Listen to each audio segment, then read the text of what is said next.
Welcome, everybody. My name is Mina Jane, and I'm the director of the Ashland Public Library in Massachusetts.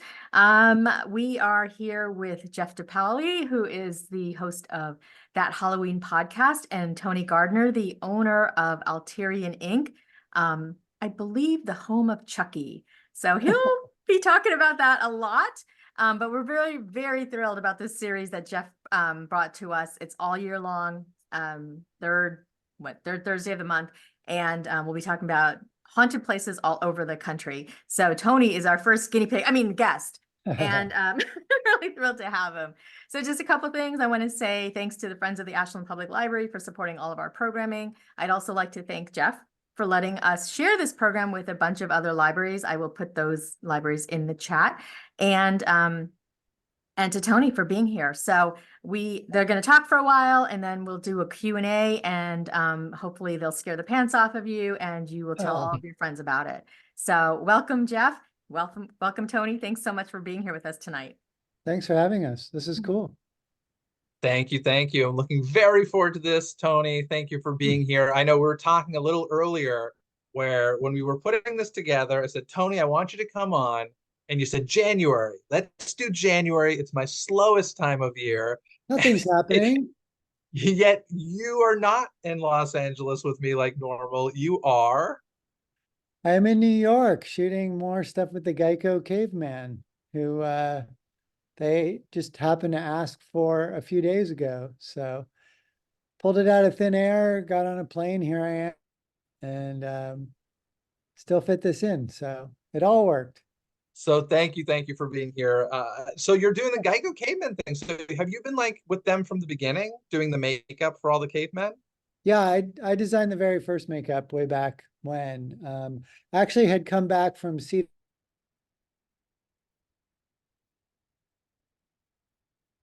Uh-oh, Tony froze on me. Yeah, me too. Oh, now, are you back? Am I back? Uh-oh.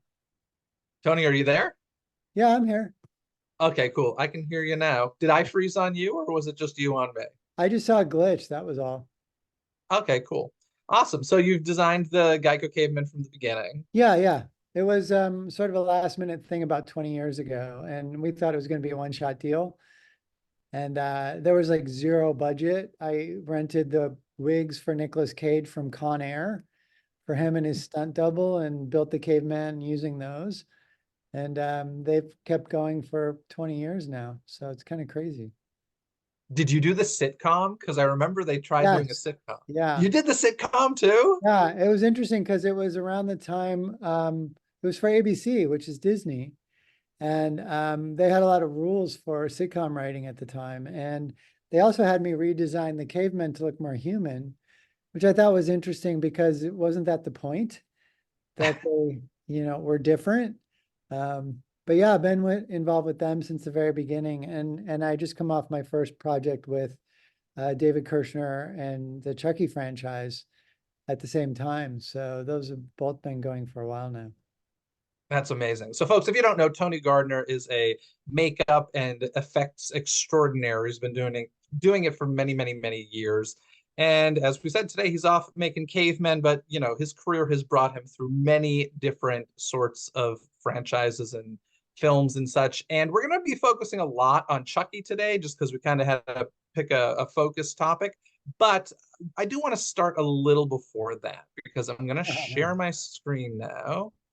And let's take a peek. Oh, hey. Once I can start the slideshow. They always put this like toolbar in the way of starting the slide. What was that? This was me from my very first professional job where I was working for someone else at the time. Right. So let's see if anybody knows what this still is from. I'm going to try and get it full screen once I can.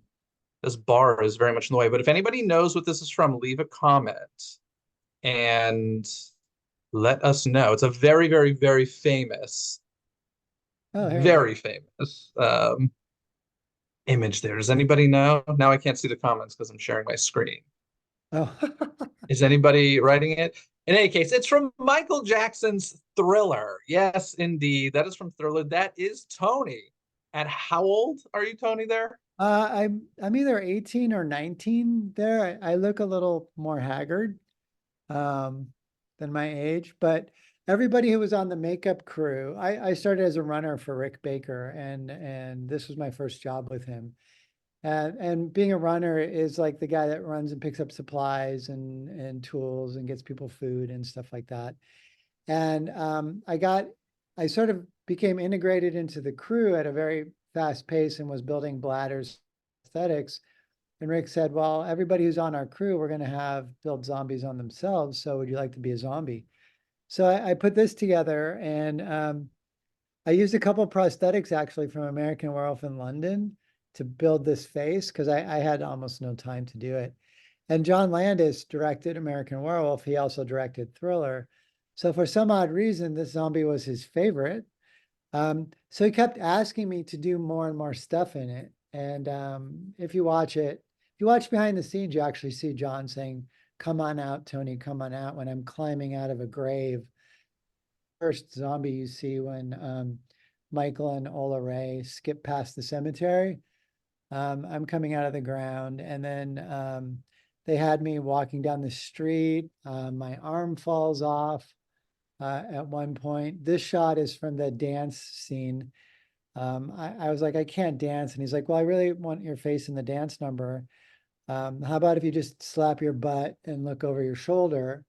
I'm like, I can do that. So this was just a close up in that one particular part of the dance.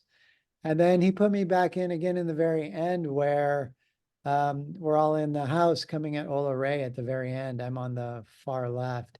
So I was just starting in the industry, and this was my first real film project, short film.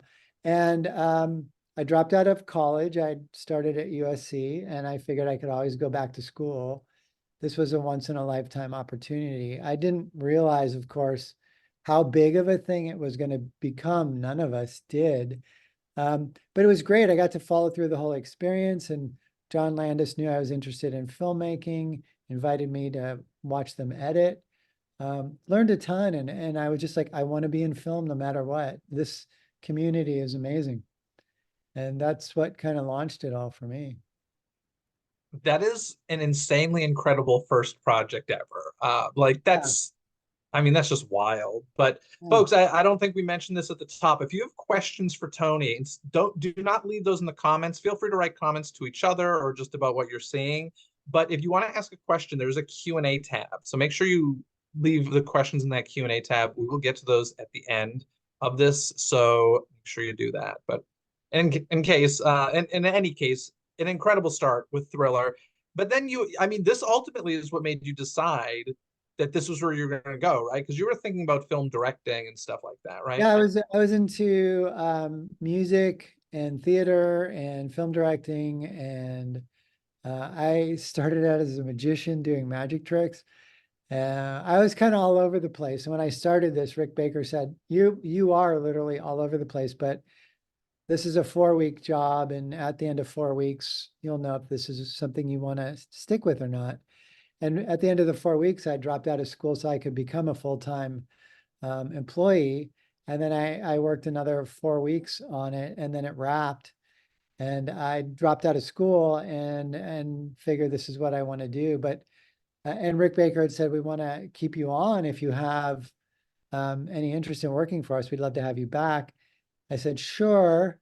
And then for a period of 3 months, there was literally no work. And I remember my mom calling saying, you quit school to sit in an empty warehouse for 3 months and do nothing? And I just sort of had faith in it. And I ended up working for Rick for 4 years, and best mentorship and on the job training and learning you could ask for. And then after 4 years, launched my own company with my wife, actually. We sort of teamed up on the remake of The Blob in 1988 and ran that shop together and realized we made a good team business-wise as well, and started our own business after that. So dropping out of school worked for me. He's not suggesting it to everyone. No, but- not at all. And to be honest, I've actually gone back and been a professor there, an adjunct professor, and taught makeup effects class there because I did take a makeup effects class there that I learned a lot from, and I wanted to give back to the school, and I thought that was the best way that I could do it. It's amazing. And that company, of course, is Alterian Inc., which is the thriving company that we have today. And before we go on from here, you mentioned Rick Baker a few times. I just want to clarify for folks. If you don't know who Rick Baker is, he's kind of the master of, the practical makeup effects for film and television. And he, I believe, correct me if I'm wrong, Tony, won the first Oscar ever in that category, right? For American Werewolf in London. The first start of the series of makeup Oscars, they'd done like an honorary one. Okay. That to the guy who actually taught the class that I took at USC, William Tuttle. And then they established the makeup department award with American Werewolf in London, which was Rick's film, which inspired them to make that a standard category. And then Rick won the very first one, and then went on to win, I think, another 6 of them between then and now. So yeah, he's like a master and retired at this point. So, and of course, you learned a heck of a ton from him and continue the work. So that's amazing. So this next slide here, of course, there was tons of work going on, with all of this between these films. But we need to talk about Hocus Pocus, because if we're going to talk about Chucky, people may not think Hocus Pocus Chucky, but there's a connection. There's a connection, and the reason you're involved with Chucky today is because of this film. So first of all, what are we looking at here on this screen? These are 2 behind the scenes photos on set for Hocus Pocus of Doug Jones and myself, just thoughts are being stupid. And Doug played Billy Butcherson in the film. And we did Billy, and we did an animatronic cat and inflatable cats and a whole bunch of other stuff for the film. But the animatronic cat, the animatronic Binks that we built for that, led to the producer for Hocus Pocus, David Kirshner, calling me up a couple of years later, asking if I could do any other cat-sized animatronic characters. And where he was headed with that conversation was Chucky from the Child's Play series. And starting about 20 years ago, with Seed of Chucky, actually, we did, we did Seed of Chucky. And then that picture there is me on set for Seed of Chucky. I'm also in it playing myself.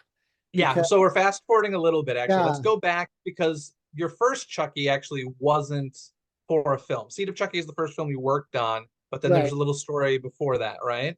Yes. Yeah. After we did Hocus Pocus, David Kirshner was going Bride of Chucky to Universal and wanted to go in with a display piece to make the presentation with. And he wanted to do essentially like a cake topper of a bride and a groom under an archway, only he wanted it to be Chucky as the groom and this bride with blonde hair in his arms, but at doll size. So this thing was like a 3-foot tall cake topper. So he could take it into a meeting and make a big presentation out of it.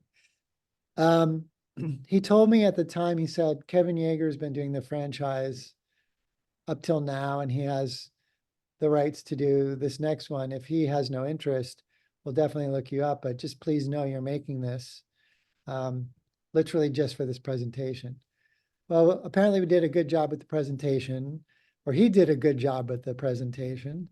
And the sculpture was a hit. And then David remembered us when he was gearing up on Seed of Chucky, and things weren't timing out with Kevin Yeager.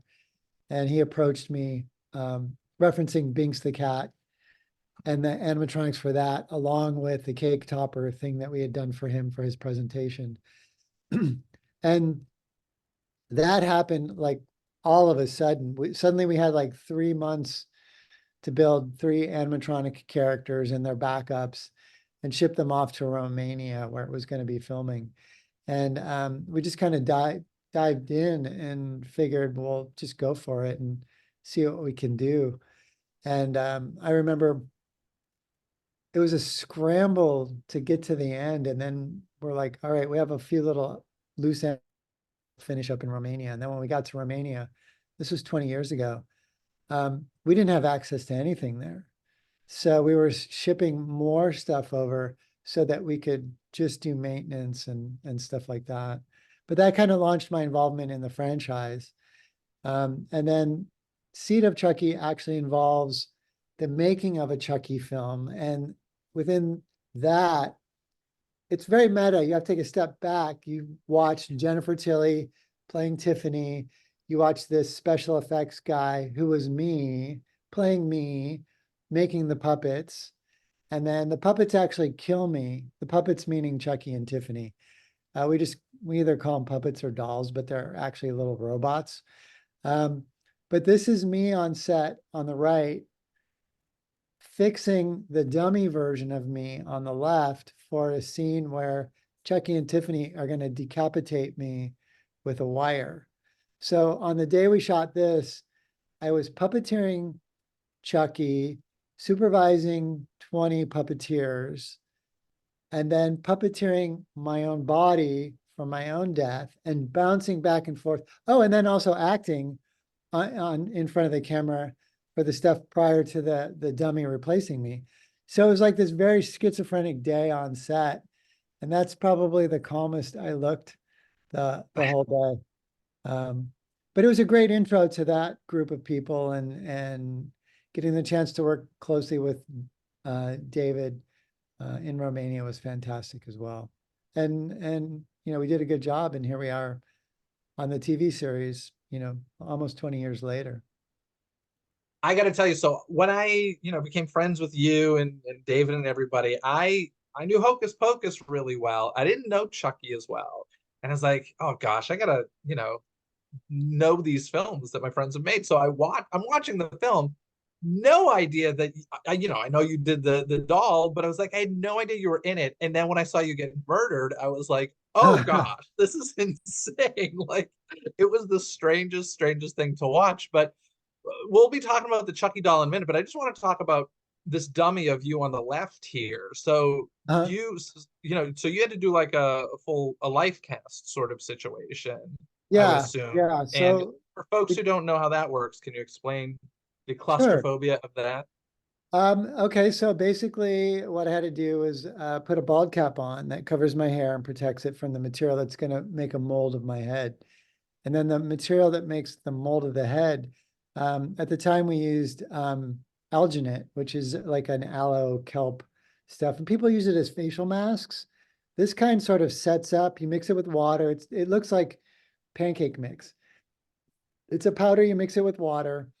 And then you basically dump this goo over the person's head you're life casting and work it into their skin and keep the nose open so they can breathe, or the mouth if they're making an expression like I was. And then once that sets up, it doesn't get any harder than sort of like a fried egg white. So it has to be backed up with something stiff. So we use plaster bandages, like if you had broken your arm. And we would divide the plaster bandage coverage into the front and back half of the head, and then put that on and butt those two halves together. And then once the plaster bandage sets up and gets hard and heats up, and you can take the two halves off without worrying about it flexing, that's opened up. Then the alginate is split up the back of the head, and that sort of shell of your face is peeled off. And then that goes back into the bandage case, and then plaster is poured in that, and you end up with a plaster copy of someone's head. So that's what we did for me. Then we remolded the plaster head and cast it in clay so we could sculpt the details and sculpt the eyes open. And then made a dummy from basically the shoulders up that matched me. And to be completely honest, I think we used another actor's body who had a similar body size to me. Cast my hands the same way, and then made a loose jointed body and a head that could separate, that had a weight in it. And basically, honestly, The head is on a fishing line wire up over a pole rig, and somebody's holding basically like a big fishing pole to get leverage so that when the wire cuts across the dummy's body, the head can pop off, because the director, Don Mancini, said, I want it to be like a champagne bottle, and the head just explodes up and there's a geyser of blood, a very cartoony sort of style of horror, obviously. And then the body, we just released it. It was on 2 other wires, and then it just collapsed down on the floor.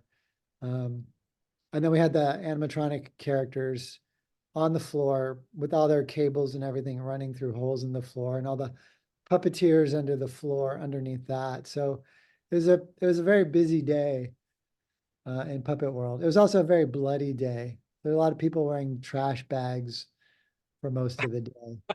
It's like going to a Gallagher show. Yeah, it's like you want to stay dry and stay, clean. So Hilarious. yeah. All right. Well, for folks who are not familiar with the Chucky TV series, I'm going to play a quick little clip for you here. Henry, I know moving to a new house can be a little scary, but you'll get used to it. But at least there's one good thing. What's that?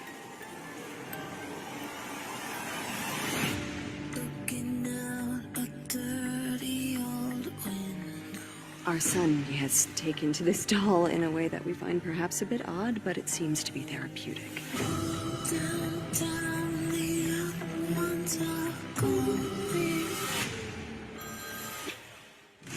Tap and check your phone. You bitches miss me? Okay, Chucky, you want to play? Let's play. Hey, hold on. The Wi-Fi's surprisingly crappy here. Hello. You're not the producer from Dateline. Where is my sister? Chucky took her.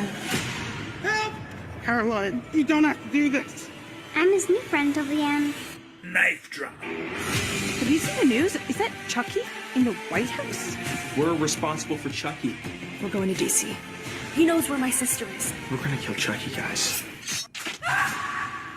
Again. He's a killer in the White House.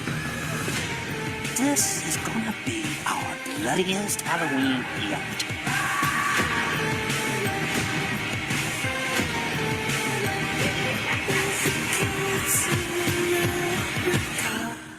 I think he found the Oval Office very interesting.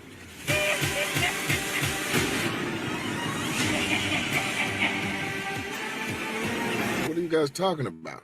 Killing people. What the?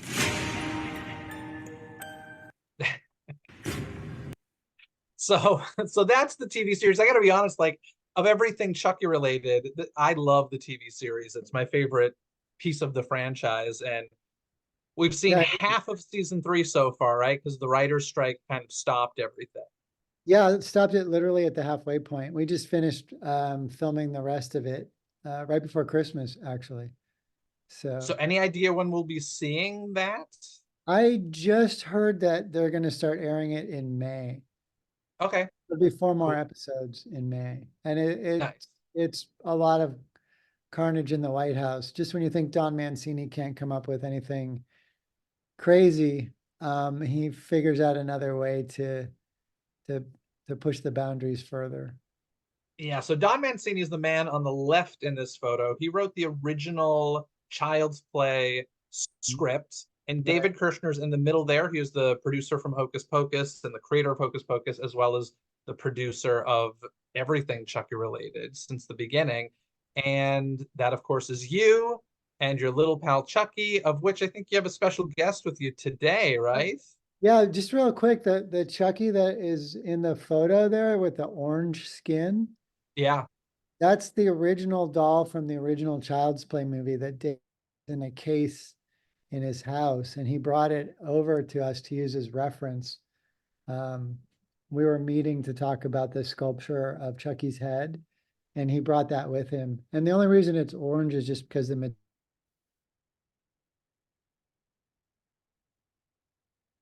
I got a technical glitch again from Tony's side. Live? Oh, are you there? Yes, I am here. Hey, Tony, you're back. Sorry, we got a glitch again. But you were saying his skin was orange because what is it, the material over time or something? Yeah, the urethane material over time just turns orange, it oxidizes. So, but it's cool that something from the original film exists in totality like that. Yeah. And now who do you have with us today? I have his counterpart, Chucky from the TV series. All I think right. this one we actually used in the last two film versions as well, Curse and Cult of Chucky. So Now he's just that's listening. the one that the actors would carry around, right? Yeah, this is like the loose jointed, floppy body. Like when you saw the kid in the promo carrying one around, it's this one. It's a full body, but everything is soft. So if anybody drops it, we call him kind of the stunt Chucky. Mhm. If it gets dropped or anything, it really doesn't matter. It'll bounce back. So Very cool. So, when you started working on this franchise, as you said, somebody was working on it before you and you kind of took right. over the job. Did you get any of those like blueprints, for lack of a better term, or even like the idea of how the mechanics inside worked? Or was it like, hey, have Um, fun? we had to start from ground zero. We Ugh. actually were granted access to the Universal Archives. They're like, oh, we have two dolls. They'll be super helpful for you.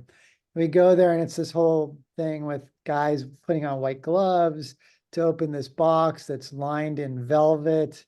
And there's these two dolls in it. One's Chucky and one's Tiffany. They're the rattiest stunt dolls like this, beat up, paint coming off, hair missing, just like been through obviously a couple films and we're ready for the trash heap, but ended up in Universal Archives. And that was all we had to go from. And all we could do was take pictures and that was it and walk away. But like wires are sticking out of the fingers. I mean, everything was just as beat up as you could imagine. And beyond that, we were pulling up Bride of Chucky on. We had a VHS of it, and we were pulling it up on the TV screen, and then taking pictures of the TV screen. This is 20 years ago. And No having screenshot back then. yeah, and having those developed, and then color Xeroxing those. So that we had some frame of reference for the sculptures and the painting and the hair. But we have to build the clothes, do the knitting, do the silk screening, the patterns for the clothes, make the shoes, figure out the hair, all that stuff. I mean, we make eyes and teeth and skins for people all the time. So that's fine. But a lot of new stuff we had to learn just for this. If you had to guess in your career, how many Chuckies have you made, from dolls to killer puppets to, and I'm sure there are multiples of each for each project. Yeah, it's funny. There's like some armatures that have lived on for a while, and there's some dolls that have lasted more than one or two projects because they're not used much. But I would say well over 30 at this point. Wow. And then there's the other variations too, like in this series, he gets melted and is still alive. So that's like an animatronic version of him. In the current TV series, he ages and there's different heads. They go on the same body, but there are different heads of different versions of him there as well. So if you think of him as sort of like a Mr. Potato Head, there's probably been maybe like 24 bodies built, and then God knows how many heads. And then we go through head skins really quickly because the skin is very soft so that it moves well with the machinery underneath it. But it's also very delicate because of that. So you'll tear a skin, sometimes just gluing it down and have to take it off and start over. We glue the skin down to the machinery inside the head. So when the mechanisms move, the skin is stretched with it. And sometimes we lose them just in that process.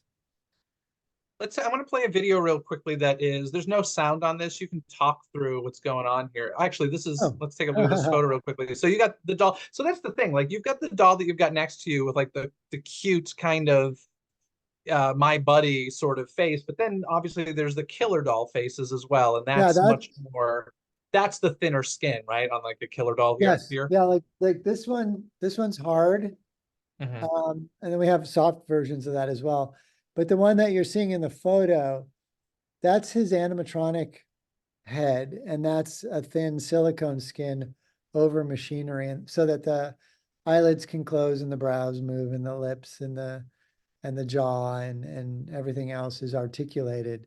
There is a handle out the back of his head. The puppeteer in green, Gord Robertson, does all the body movement. And essentially Gord kind of is Chucky at this point because he's got the mannerisms down for like, he does all the walking as well.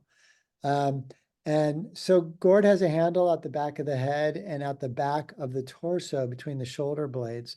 So he can hold the body and turn the head against it. You can kind of see that here. He's got a black rod at the top of the head and a black rod at the bottom. Then there's someone else's hand. There's a rod going into the elbow. This is just us rehearsing. There's a woman in black there, Pam Iveta, and she normally puppeteers the arms. So those two are really in sync together, and work consistently on those same jobs so that everything has a character to it as opposed to just movement. And then this right here was us rehearsing the doll sort of waking up and then getting up. And we were trying to figure out how he would sit up in a manner that was appropriate for the way he was thrown down and how he landed. And this is just us practicing, and it was cut into 2 different shots. So that's why there's like a jump cut in the middle of that, because there's a cutaway to the kid reacting to, oh my God, the doll moved. But everybody in this photo is a puppeteer, except for the person in the center in the back.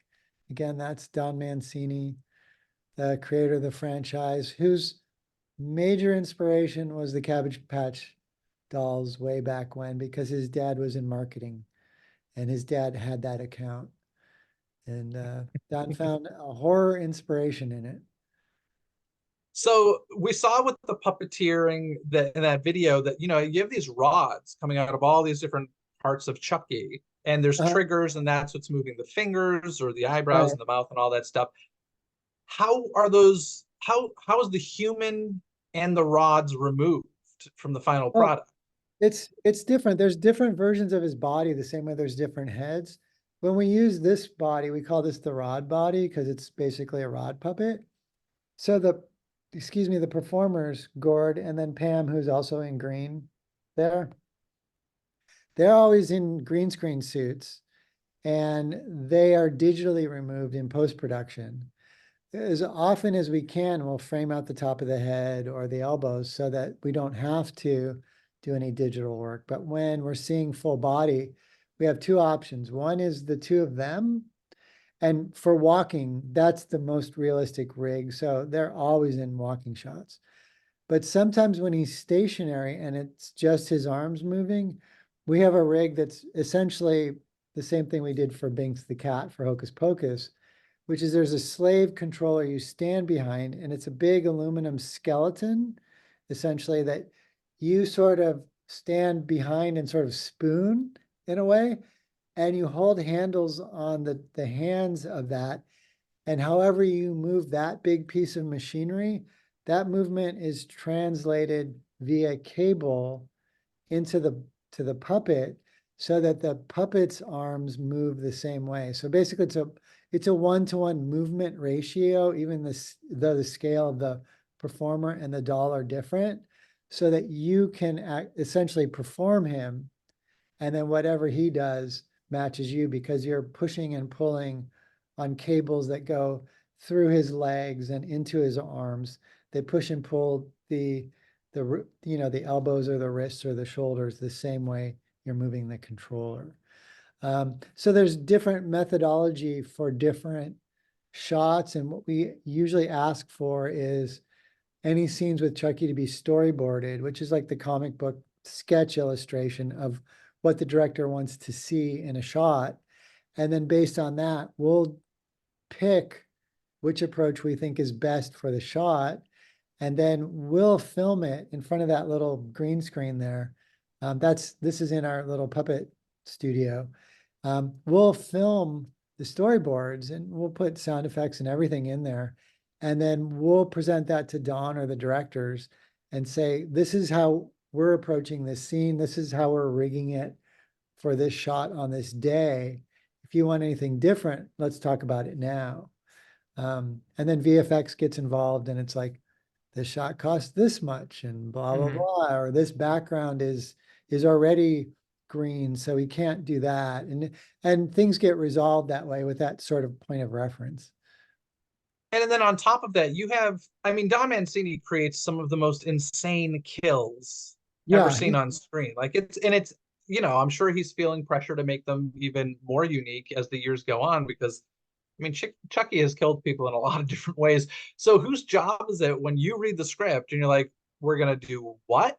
Like, whose job is it to figure that out? Is that kind of you and your team, or is that really kind of a bigger discussion? Because my guess is Don's not thinking that far ahead when he writes whatever the heck it is he does. Like when we did Seed of Chucky and Cult of Chucky and Curse of Chucky, it was all on us. And we were actually very collaborative with Don, you know, and we could try that. And through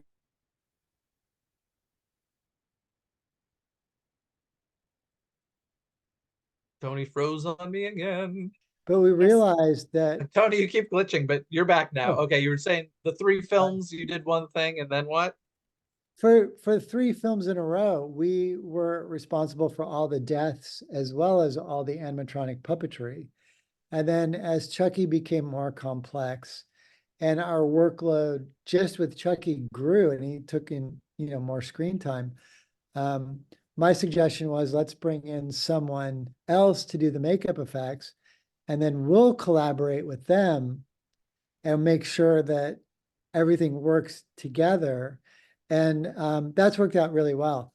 We work a lot with a company.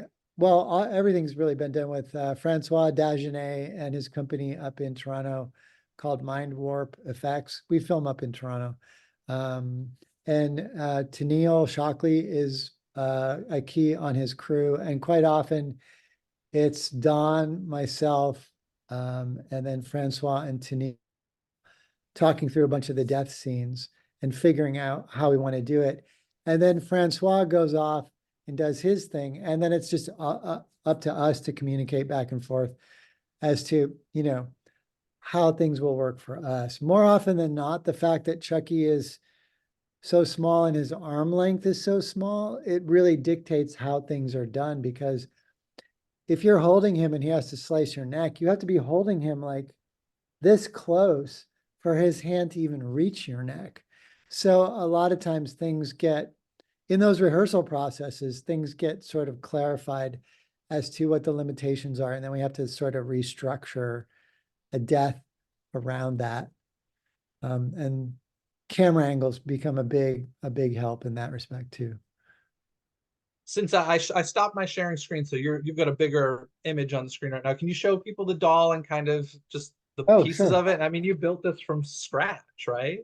Yeah, so this is the main, what we call floppy doll.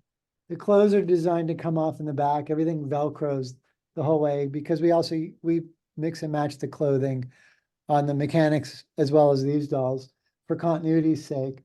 But it's you know, a knitted sweater and then overalls with a print that David Kirshner actually designed the artwork for way back. He designed the doll, right? David Kirshner designed the doll and did all the preliminary artwork to sell it and drew him like David used to draw for Henson's. Yes, so David Kirshner, it's amazing. The man who created Hocus Pocus like started his career. He's a brilliant illustrator. I've actually got some of his work around here. But he started drawing like Big Bird on the side of toy boxes and stuff like that. Like just really interesting beginnings. And I didn't know this about him when I first met him. Like I know of him as a producer, but when I started seeing his artwork, I was like, man, this is incredible. Like he has an insane talent. Really good. Yeah. Yeah. And so like that doll, that face we're looking at, he created. Same with the killer drew version. Out everything. I mean, he literally drew Chucky down, like going down a hallway, turning around, looking at the camera with a knife in his hand, overalls, hair, everything, like nailed it, you know. And then Kevin really faithfully reproduced it. And then Kevin got involved more when Chucky ages and turns more into Brad Dourif.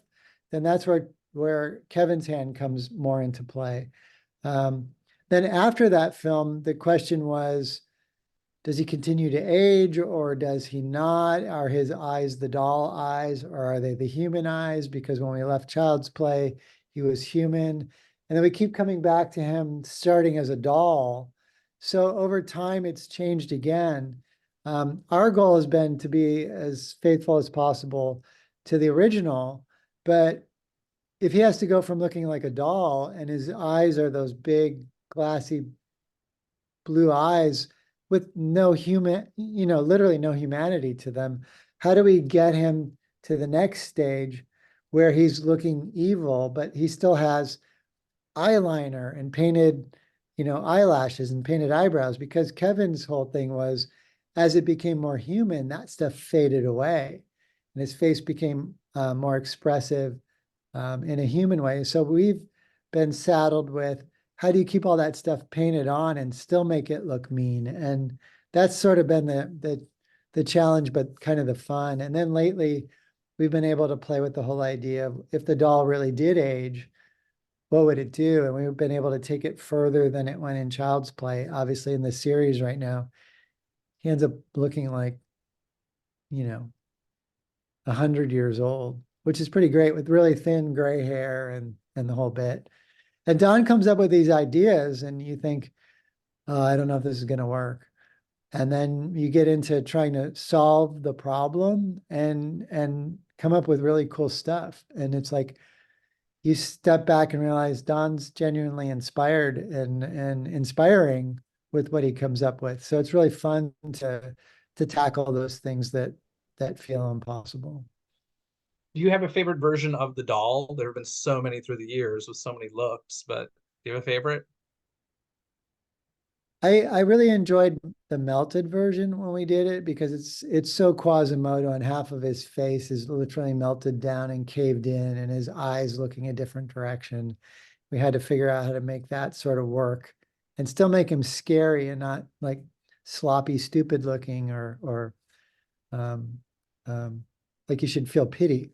Yeah. Although it had to go down that road as well. That was a fun one. But I think for season 3 of the TV series that's on right now, I think the extreme old age version of him right now, we really whittled the body down so the clothing hangs on it. And we yellowed the clothing and he's super leathery. And we took his eyes back to what he looked like in the original Child's Play, where there's more whites and the blue is paler, and kind of took that into old age and did cataracts over that.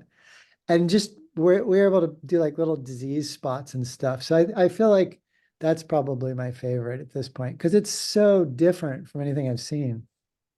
Yeah, it's pretty wild. Now, obviously you've made a career out of this, but I think the common, perhaps misconception here is that this whole practical effects of special effects is kind of archaic at this point. Everything's done on a computer. So Yeah, I'd love to talk to you a little bit about that, as far as like, how much smaller is the practical effects world? Are you one of very few, or, I is it feel like still we regular are, work? I feel like the Star Wars series has really sort of. Tony froze. He'll be back in a few seconds, I'm sure, folks. Hopefully. I froze. Okay, we lost you right after the Star Wars thing. The Star Oh, Wars film? okay. I feel like the Star Wars franchise has sort of always been very practical effects heavy for characters. And now that there's so many different TV series, I feel like that's sort of lent a breath of fresh air in the whole let's be practical. I really feel like it cycles, because after the original Ghostbusters came out and they started figuring things out digitally, and then Terminator 2 came out and Hocus Pocus right after that with the talking cat. They're like, oh, we can push this digitally. We don't really need to do practical. And then there was this hard drive with this new technology for a while. And then Spike Jonze sort of detoured it with Where the Wild Things Are. and it ended up being a merger ultimately. And now there's sort of like this back and forth of practical and digital, but when you can use both, it's really ideal. Can I put you on hold for just a second? I'm really sorry. Sure, no worries. He is busy dealing with Geico cavemen at this point, folks. Folks, I do want to remind you, if you have any questions for Tony, pop them in the Q&A there. And Mina, have there been any questions you've had for Tony while watching this that popped into your mind? I just, I was really fascinated by the whole starting out in Thriller, and I kind of wanted to know more about his experience, because we'd always heard that, I'm a little bit older than some people here, that they actually had like gang members and stuff on set. So I just wondered what that experience was like. Mina was asking about with Thriller. Were there gang members on set for Thriller? They weren't on set necessarily, but I've never heard this story. What is this? Well, we were shooting in an area downtown that was pretty sketchy. So all the roads leading into where we were filming, where the streets intersect, where they shot the dance number, all those roads were cordoned off, and there were police on every end and roadblocks and all that kind of stuff. And literally everybody you could imagine would come out to watch what was going on, because the music was blaring all night over and over and over. And the music had just come out and was very popular. You couldn't not hear it because it was blasting from the center of this intersection. So people were coming from miles, and they were kids, like 6-year-olds to 80-year-olds, and every walk of life that you could imagine. And everybody was just excited to be there to even just to be able to see a little bit of Michael at the time. Thank you for clearing that up. He also had pretty interesting visitors on set, like Jacqueline Kennedy Onassis came to visit when we were shooting in the warehouse. Huh. When we were shooting outside the theater on Broadway in downtown, Rock Hudson was going down the street and came to visit for a while just to say hi. Everybody feels like they know him, and everybody is very affectionate to him and appreciative. So it was an interesting experience for sure. Very cool. Tony, before we get going, we're going to wrap up in a little bit. We'll go to the Q&A in a moment to see the questions that folks viewing have for you.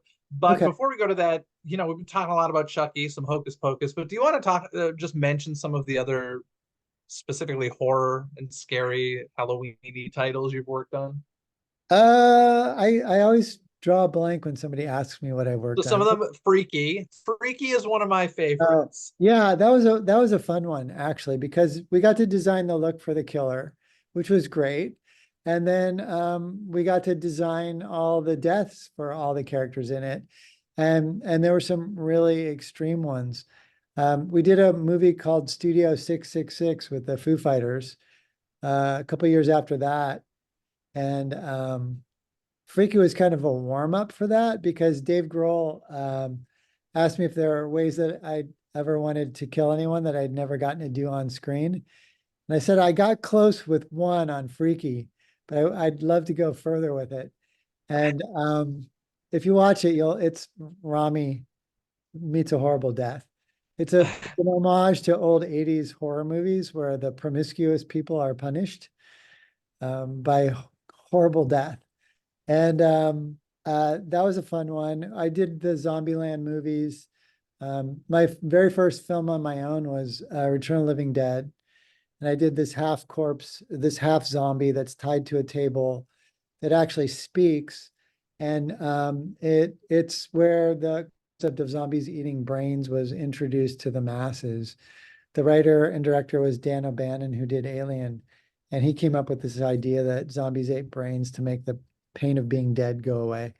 And it sort of launched that aspect of the genre. But we've done other stuff too. Like we turned John Travolta into a big busty housewife for Three Kings, and we killed Spike For Jonze. Hairspray. Or for Hairspray, I'm sorry. And then we killed Spike Jonze in Three Kings. We've done some movies with John Waters. Don't We you do did, all the age makeup for for Johnny Knoxville? yeah, I've done all the Jackass stuff from the very first TV series all the way through the Bad Grandpa movie. Done a lot of different age makeups on different people for things. We tend to make people bigger, older, or uglier, and then we do aliens top of that. So it's been fun. Very cool. And killer I'm dolls. gonna get to some of these questions we have here before we get going. We've got about 10 minutes left. So Pam wants to know what material is used for Michael Jackson's Zombie's teeth. Do you happen to know? For the teeth? Yeah. His teeth were his own teeth. Okay. But like for all the dancers and stuff like that, we use dental acrylic. Like you'd make normal dentures for someone. My teeth from my character were sculpted into my makeup, and my whole face was cast in foam latex. So my teeth are foam latex, and they're in front of mine, and my real teeth are behind those, just painted black so you couldn't see them. Cool. Someone wants to know if your education at USC was helpful before you quit. Any particular classes that you found to be particularly helpful? Yes, I took a class taught by William Tuttle, which was cinema makeup. And it was like 8 hours on a Saturday where you could just spend the day and get a tutorial and then do the process and get feedback, and then watch other people. So it was a great way to learn. Now you could do the same thing online. There's Stan Winston School has a lot of cool online classes. There's still schools that exist that do makeup that are awesome. I took a bunch of film classes too from the film school in that year before I dropped out. And that was super helpful because it gave me the context that my stuff would be used in, and how it would be shot is really how it's presented, which is crucial to the success of what you do. So I think the college experience was great. Very cool. Do you have any favorite projects from your time working with Rick Baker after Thrill? I really enjoyed Gorillas in the Mist, because the concept was to create and match real gorillas. And I think anytime you have to match a real animal, I think it's really difficult. If you're creating a fantasy character, you can get away with murder because there's no point of reference. But if you're copying a cat or a dog, everybody knows what they look like. And if you get it wrong, or if there's something that they can't even figure out is wrong, but it takes them out of reality, you've done a poor job. So to me, that was the most challenging, and I thought the most rewarding. Very cool. Hocus Pocus. Pat says Hocus Pocus filmed in my town last fall, so that would be Hocus Pocus 2. That's great. Wants to know, were you working on that?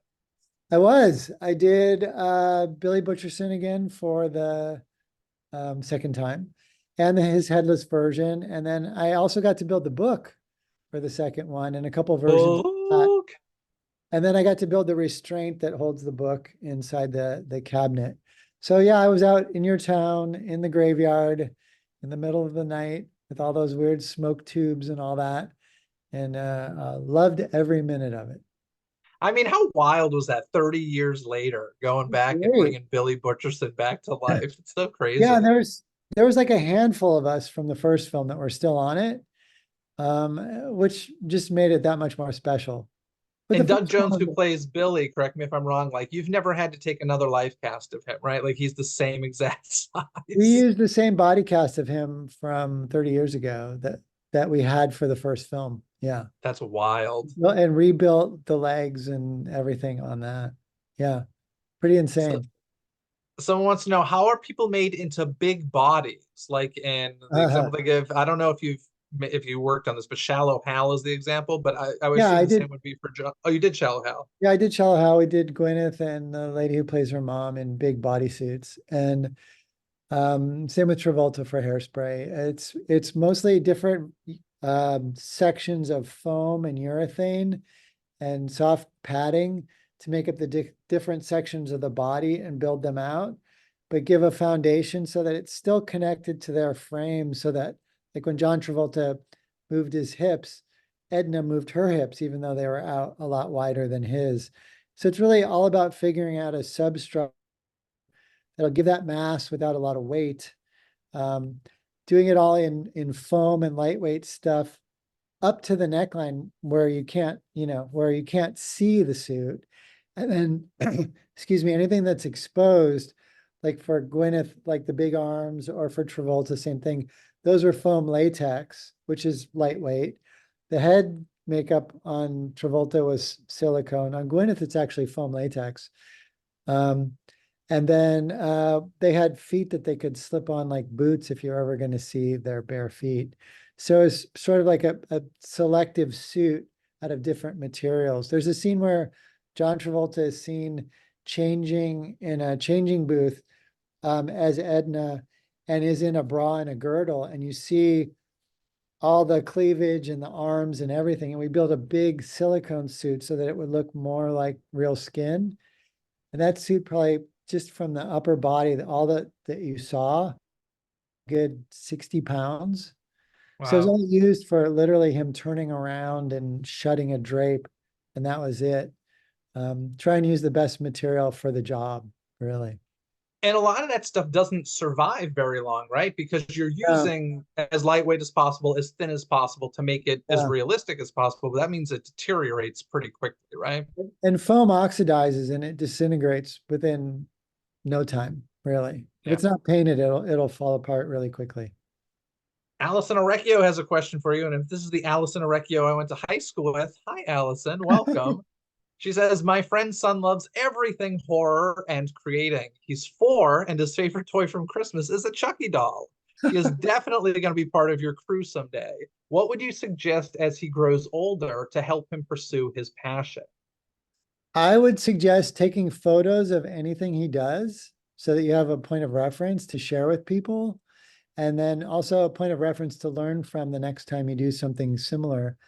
And then scour YouTube for tutorials for anything you're interested in and learning more about, because there's so much good information out there now.